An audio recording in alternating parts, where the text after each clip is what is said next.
We all go through periods of unhappiness and doubt when it comes to our photography. My own photographic journey has been full of some highs and some lows, but right now I can definitely sit here and say I'm happier than I've ever been when it comes to my photography. And that's not really due to any sudden increase in the quality of my images. It's got far more to do with my change to approach and mindset more than anything else. And in today's video, I want to talk about 4 photography traps that over the last few months I've been able to avoid by changing my kind of approach to things. And I want to talk about these 4 traps and how I fixed them in this video. If you're new here, my name's Goffy. I'm a photographer from the UK. If you want to follow along, make sure you hit that sub button. So first up then, I want to talk about something called destination mindset. It's a term that I'd never heard of until last year, and then when I came across it, I realized just how relevant it is for me. And that's destination mindset in short is when you put your happiness somewhere in the future or in the destination rather than right here and right now. Now, some really good examples of this that link closely to photography could be things like, I will be happier once I've got that new camera lens. I don't know, or maybe I'll be happier once a photo of mine gets published in a magazine.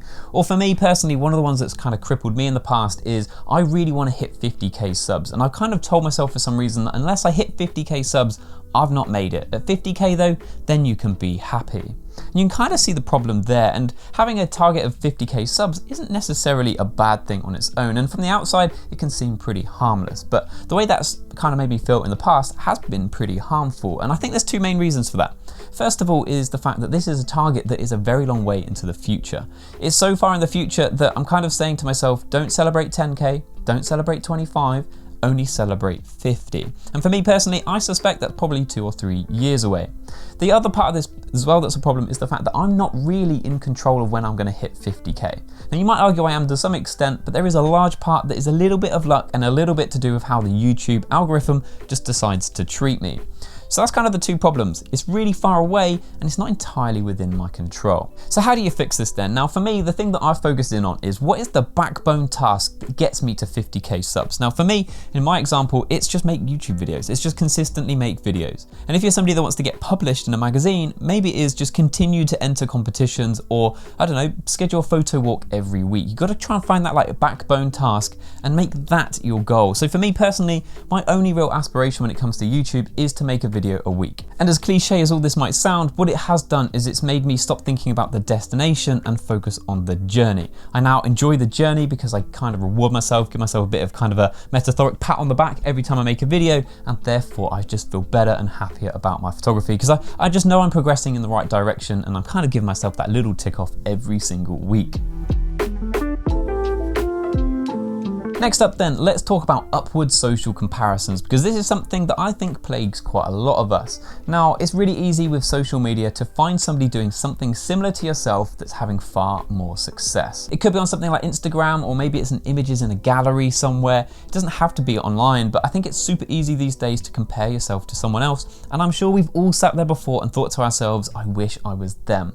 Now deep down, we know we can't be them because we know they've got different kind of personal and social situations that we just can't replicate. So I think the only worthwhile comparison that you can make is to yourself yesterday. Now this is something that I've been doing over the last 6 months and it's brought my videos on so much, and I want to kind of describe this simple trick to you. Now to fix this problem, what we're actually going to do is make one more quick social comparison. Compare me to Peter McKinnon. If Peter McKinnon had the exact same script as me right now, how many times better would his video be than mine? Now you might be really nice and say mine's better, but that's definitely not the case. But let's say he's maybe 2 times better. Some of you might think maybe he's 10 times better, but I think we'll kind of settle in the middle somewhere and say maybe he's 30 times better than me when it comes to making videos. Now, if I said to one of you guys, I want to be 30 times better, or I want to be Peter McKinnon, you would laugh at me. For starters, he's got a far better hairline than me. But there's actually a way to get 30 times better with a little bit of ease. Now that's all about doing some self-reflection instead of looking at others. Now if I look at my own videos and try and make my own video just 1% better, what could I do? Now spotting 1% improvements is probably quite easy. For me recently, I bought a mic because I realized my audio was a bit rubbish. To make another 1% improvement, I could probably watch a couple YouTube videos on how to edit this sound to make it sound even better. I could probably watch a couple YouTube videos on something like storytelling. That might make my videos that 1% better again. Now, if I make my YouTube videos 1% better every day, or make me 1% better each day, At the end of the year, 1% compounding is 37 times better. So Peter McKinnon, you better watch out. But the point is, if you look back at yourself and just focus in on you, at what you can do in really small steps, you can make really big progress over pretty short periods of time. The other thing with this as well is because you can quite easily see yourself getting 1% better, you've got this really good positive feedback loop, and it's something that's really evident in my videos. If you look at a video from a couple years ago and compare it to today, the difference is stark. So you get yourself in this positive feedback loop because you can see yourself getting better or getting more knowledgeable or making better pictures, and that brings up your happiness and just makes you want to do it more as well. So that's the 1% rule. It's a really good trick at trying to make yourself better, to try and stop the kind of upwards comparisons a little bit. It's good to be able to look at these people and see what they do better than you so you kind of know what to improve, but don't try and be them. Be yourself, just focus on yourself and make yourself that little tiny bit better each day. Next up then is something called pre-visualizations, and I fall foul of this one quite a lot, and at one point this year it really became obvious. So this year I finally went to Lake Como, somewhere that I've been wanting to go for years, and prior to going there I did so much research into kind of photo spots and saw thousands and thousands of images of what Lake Como looked like.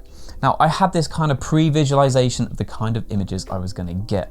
We went in July, we turned up, and that first day was dull, overcast, and it even rained. And I found myself in literally one of the prettiest places in the world, feeling hard done by because I'd pre-visualized these images that I was going to be getting, and they weren't possible. My pre-visualizations were ruining my trip. To tackle this, I found that what you need to do is focus on the things that you can control. Like, I couldn't control the weather, but I could control maybe my compositions. Maybe I could have tried a different camera style, chose what lens I wanted to take, maybe used different camera. There's so many different things I could have used within my control to try and replicate some of the images I'd seen online that wasn't tying me to the result. They're all tying me to the process. So it kind of links back to that whole enjoy the journey, not the destination. And then finally for me, it's just remembering the why. Now this might sound super obvious, but I find myself walking through galleries sometimes and thinking to myself, I wish I could make fine art prints like that. And then I come back to my Lightroom library, have a little flick through it and think, there's nothing in here that I can really sell. But I need to remember sometimes that that was never my intention in the first place, because I do photography to document my life, and if I look through my Lightroom library, it's full of my friends, my family, and places I've been. And I shouldn't rate my Lightroom library based on how many prints are in there if that's never my intention in the first place. And if you're a commercial photographer, then great, hopefully you have got a Lightroom library full of stuff that sells, but at the same time, if you're that sort of person, don't look through it thinking, where's all my friends and family, if that was never your intention in the first place. So hopefully this video has helped. It's a little bit different to what I normally do, but these 4 things have truly made me happier with my photography than I've ever been before. For a little bit of a quick recap then, the first thing was destination mindset. Putting your happiness somewhere in the future, especially a future that you're not in control of.